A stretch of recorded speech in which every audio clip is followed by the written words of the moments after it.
अभी अपना नया टॉपिक है भारत की संघीय व्यवस्था, जिसमें सत्ता की शक्तियों के वितरण तथा स्तरों के आधार पर अपनाई जाने वाली शासन प्रणाली ही संघवाद है। क्या है कि सत्ता की शक्तियों के वितरण तथा स्तरों के आधार पर ये जो सत्ता की शक्तियाँ, उनका वितरण और उनके स्तर, इनके आधार पर जो अपनाई जाने वाली शासन प्रणाली है उसी को संघवाद कहा जाता है। इस प्रणाली के अंतर्गत शासन का संचालन केंद्र तथा उसकी विभिन्न इकाइयों के माध्यम से होता है। इसमें क्या होता है संघवाद में कि अलग अलग टाइप से संघ है, राज्य हैं, राज्यों के अंदर और भी अलग अलग तरह की संपत्ति सूचियाँ वगैरह जो अलग अलग प्रणालियों के माध्यम से, विभिन्न इकाइयों के माध्यम से शक्तियों का संचालन होता है या फिर शासन का संचालन होता है। संचालन केंद्र तथा उसकी विभिन्न इकाइयों के माध्यम से होता है। संघीय शासन का निर्माण भी प्राय दो प्रकार से होता है। अब इसका संघीय शासन का जो निर्माण है उसमें उसका भी जो निर्माण होता है वो दो प्रकार के होता है। पूर्व में अनेक संप्रभु इकाइयों का आपस में एक हो जाना, मतलब कि जो पहले अलग अलग देश थे, अलग अलग स्टेट्स वगैरह जो भी थे, जो संप्रभु थे, माना कि वो भी आज़ाद थे या फिर उनके अंदर संविधान था वगैरह वगैरह सब चीज़ें थी, जो बाद में आपस में जुड़कर एक हो गई है। उनका जो एक उदाहरण है वो है अमेरिका, क्योंकि अमेरिका के अंदर बहुत सारे स्टेट्स हैं जो पहले आज़ाद थे, संप्रभु थे, उनका भी संविधान था, लेकिन वो फिर क्या होता है कि एक साथ मिल जाते हैं। मिलने के बाद में एक अपने एक स्टेट्स या फिर अपने एक यूनियन या संघ या फिर अपना एक फेडरल बना लेते हैं। एक बड़ी राजनीतिक इकाई को शासन की कार्यकुशलता की दृष्टि से अलग अलग इकाइयों में विभाजित कर देना। अब इसमें क्या बताया है कि भारत का उदाहरण दिया इसने कि एक बड़ी राजनीतिक इकाई को शासन की कार्यकुशलता की दृष्टि से अलग अलग इकाइयों में विभाजित कर देना। अब भारत में जो क्या है कि एक बड़ी राजनीतिक इकाई जैसे कि संघ है और फिर इसने अलग अलग प्रकार से स्टेट्स बना दिए और स्टेट्स को अपनी अपनी स्वतंत्रताएं देगी कि मतलब ये आपके अंदर कानून बनाने की या फिर अपने खुद के निर्णय लेने की जो क्षमता है वो उनको डिस्ट्रीब्यूट कर दी गई कि भाई आप अभी इन पे कानून बना सकते हो। और लेकिन कुछ ऐसी है जो सिर्फ और सिर्फ संघ के अंदर ही विद्यमान है। वर्तमान में अमेरिका, ऑस्ट्रेलिया, स्विट्जरलैंड, रूस, कनाडा तथा भारत जैसे देश सफल संघीय देश माने जाते हैं। मतलब इनकी क्या है कि जो संविधान बनाने की जो तकनीक थी वो बहुत ही स्टैंडर्ड या फिर कुछ दूरदृष्टि के हिसाब से बनाई गई थी, जो आज तक संविधान के बलबूते पे या फिर संघीय देश माने जाते हैं। भारत में संघवाद, इसकी जो पृष्ठभूमि है, इसका जो बैकग्राउंड है, वो किस तरह से इसका भारत में जो संघवाद का उत्पन्न हुआ, क्या क्या इसमें कार्य किए गए, क्या क्या इसमें महत्वपूर्ण योगदान रहा कि भारत को इतना बड़ा संविधान जो विश्व का लिखित सबसे बड़ा संविधान माना जाता है, उसका निर्माण किस प्रकार से होता है, उसकी पृष्ठभूमि क्या है, उसका बैकग्राउंड क्या रहा है, किस तरह से उनको संविधान निर्माण किया गया। साइमन कमीशन आया था 1927-28 में। एक बटलर समिति आई थी 1927 से 1930 के मध्य। समूचे भारत के लिए फेडरल संघ का समर्थन किया था। इसने क्या किया था कि दो समिति आई थी, एक है साइमन कमीशन 1927-28 में और फिर बटलर समिति 1927 से 1930 के भारत के लिए फेडरल संघ का समर्थन किया था। इसने बनाने की कोशिश की थी कि भारत को एक संघवाद बनाया जाएगा। भारत में संघीय शासन का प्रथम प्रयोग भारत शासन अधिनियम 1935 में किया गया था। भारत में संघीय शासन का प्रथम प्रयोग भारत शासन अधिनियम 1935 में किया गया था। भारत की संविधान सभा में इस विषय पर व्यापक विचार विमर्श हुआ। भारत में एकात्मक शासन प्रणाली को अपनाया जाए तथा अथवा संघात्मक शासन प्रणाली को।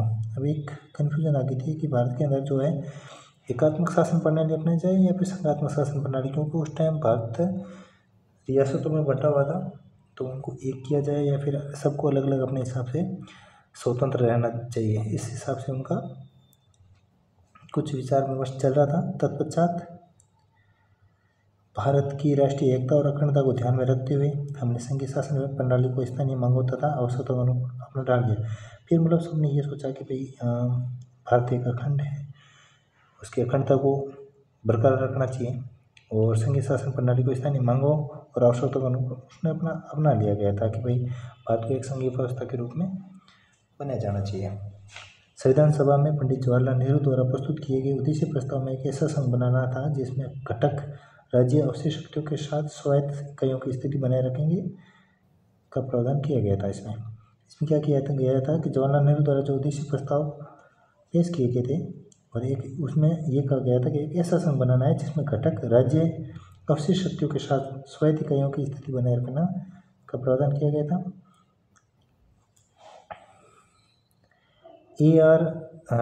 SR बम्बईवाद 1994 में संघीय ढांचे के संविधान को मूल ढांचा माना है। इसमें SR बम्बईवाद 1994 में संघीय ढांचे को संविधान का मूल ढांचा माना है। भारत की संघीय प्रणाली कनाडा की संघीय प्रणाली से प्रभावित है। जो भारत की जो संघीय प्रणाली है वो कनाडा के संघीय प्रणाली से प्रभावित है। भारत संघीय व्यवस्था के संदर्भ में विभिन्न विद्वानों की अलग अलग टिप्पणियाँ हैं, वो देख लेते हैं। जो भारत के संघ के बारे में अलग अलग विद्वान हैं जो अलग अलग टिप्पणियाँ करते हैं, उनमें से 2-4 विद्वानों के नाम हैं यहाँ पे। कैसी वियर कहते हैं ये अर्ध संघ है। ग्रेनविल ऑस्टिन है, वो कहते हैं सहयोगी संघवाद है। मॉरिस जोन्स कहते हैं सौदेबाजी पर आधारित संघवाद है। मॉरिस जोन्स का है सौदेबाजी पर आधारित संघवाद। आइवर जेनिंग्स का है मजबूत केंद्र वाला संघवाद। ये बहुत बड़े संविधान के विश्लेषक हुए हैं, विद्वान हुए हैं संविधान को। एक इतने सारे देश हैं, इन देशों के उन्होंने संविधान पढ़ा है तो उनको ये ज्ञान है कि कौन सा संविधान किस आधार पर टिका हुआ है। फिर है M.V. पायली का कहना है कि भारत का संविधान शरीर के संगात्मक है लेकिन आत्मा से एकात्मक है। M.V. पायली कहते हैं भारत का संविधान शरीर से संगात्मक है लेकिन आत्मा से एकात्मक है। अम्बेडकर संविधान उतना ही संघीय संविधान है जितनी दोहरी राज पद्धति। ये क्वेश्चन इंपॉर्टेंट है, कभी भी पूछ लिया जाता है। संविधान उतना ही संघीय संविधान है जितनी दोहरी राज पद्धति। केंद्र राज्यों का संघ नहीं है जो कमजोर संबंधों से एकीकृत हो। नई राज्य संघ की एजेंसियां हैं। संघ व राज्य दोनों को संविधान द्वारा बनाए गए हैं। संघ और राज्य दोनों को संविधान द्वारा बनाए गए हैं। दोनों की शक्तियाँ संविधान में निहित है। ये कथन है अम्बेडकर साहब का, बाबा साहेब का। फिर है भारतीय संविधान में कहीं संघीय यानी फेडरल शब्द का प्रयोग नहीं किया गया।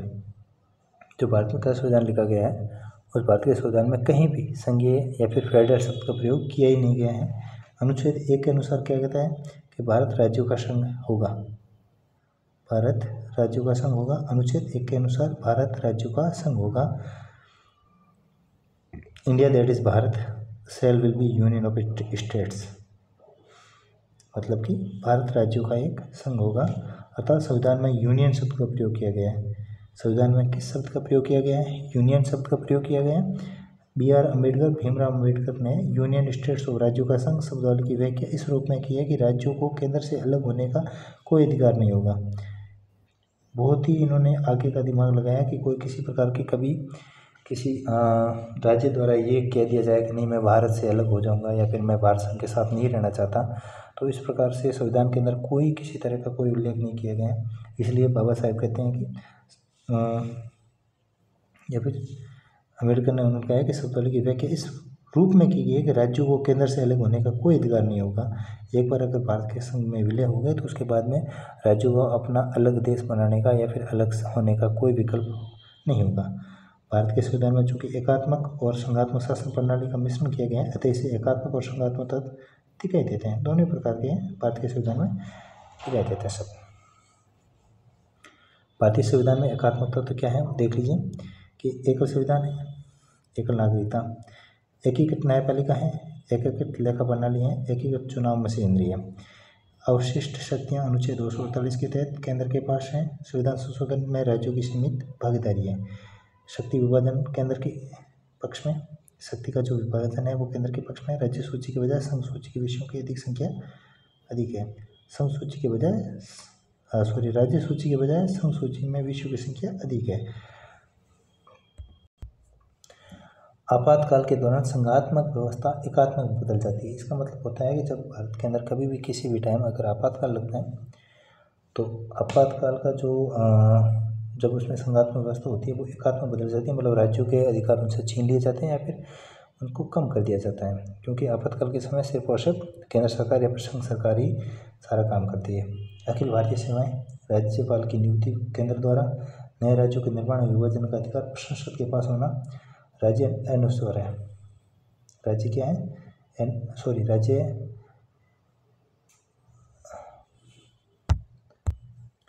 राज्य अनस्वर नहीं है। राज्यसभा में राज्यों का असमान प्रतिनिधित्व है। राज्य सूची पर कुछ दशाओं में संसद द्वारा कानून निर्माण।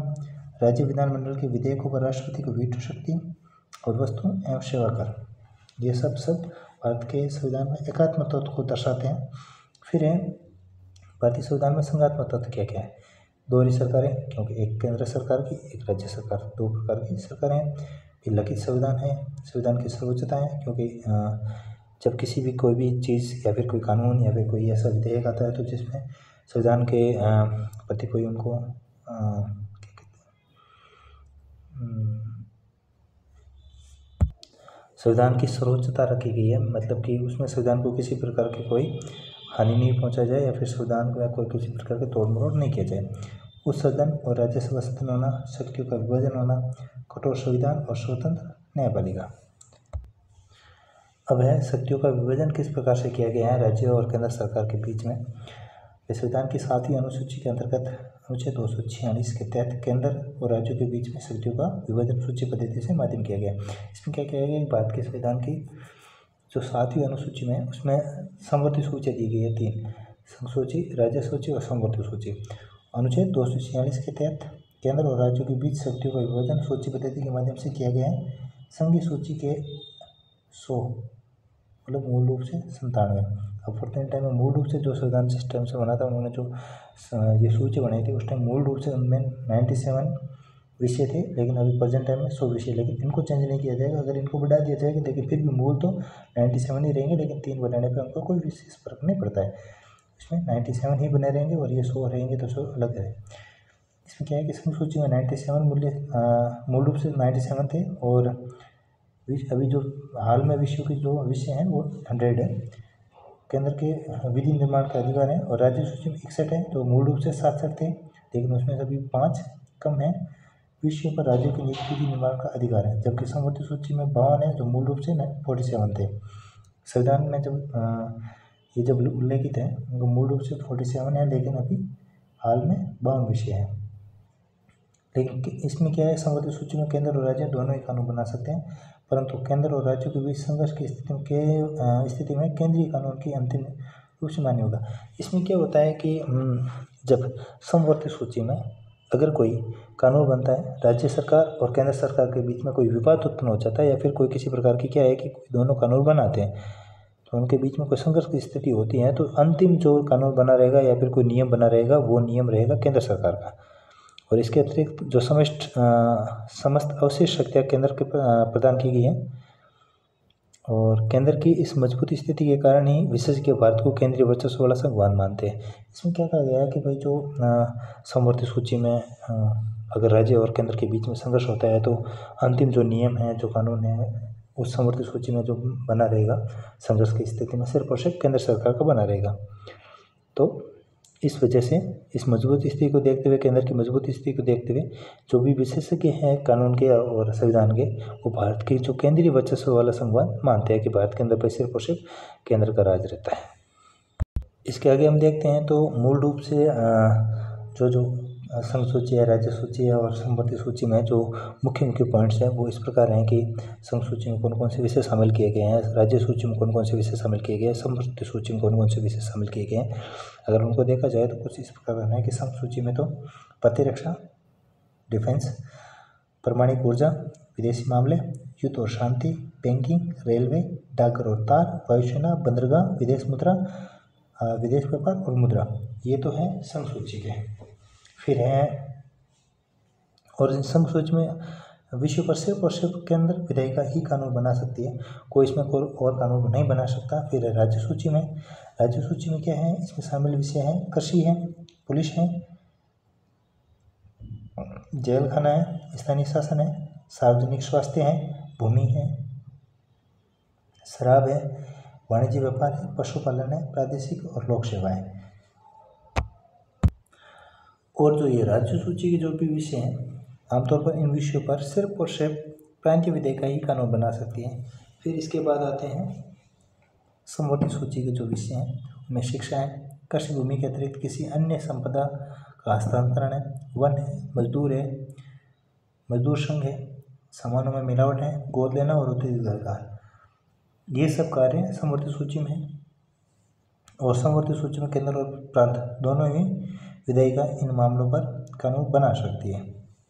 और फिर है अवशिष्ट शक्तियाँ, इनमें वे सभी मामले शामिल हैं जिनका उल्लेख किसी भी सूची में नहीं हुआ है, माना कि न संघ सूची में है, न राज्य सूची में, न समवर्ती सूची में। इन तीनों ही सूची में अगर किसी भी प्रकार का कोई कानून या नियम का उल्लेख नहीं हुआ है, वो सिर्फ अवशिष्ट शक्तियों में रहेगी। और अवशिष्ट शक्तियों में साइबर कानून है, इन विषयों पर केवल केंद्रीय विधेयिका ही कानून बना सकती है।